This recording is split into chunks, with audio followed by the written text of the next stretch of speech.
আচ্ছা, তুমি বড় হলে কি হবে? মক্কার ইমাম। মাশাআল্লাহ, আপনারা শুনছেন, সে বড় হলে মক্কার ইমাম হতে চায়। এই জন্য সবাই বলি আমিন। আর তোমার নাম কি বলো? আব্দুর রহমান।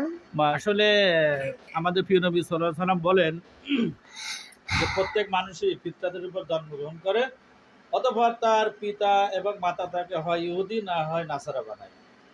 তো আসলে আমরা আমাদের সন্তানকে কি বানাবো সেটা আমাদের সিদ্ধান্ত নিতে হবে। এখন তার পিতা একজন হাফেজে কোরআন এবং মাওলানা মোহাম্মদ বিলাল হুসাইন, এবং তার মাও মহিলা মাদ্রাসার ছাত্রী।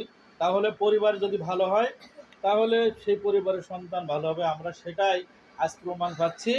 এই আব্দুর রহমান আর একটা পরিচয় আছে, সে আমার খালু হয়।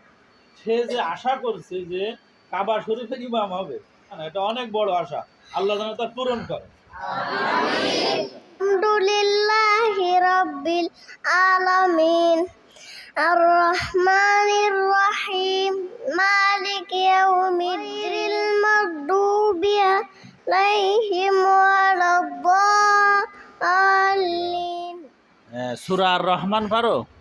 বলো দেখি।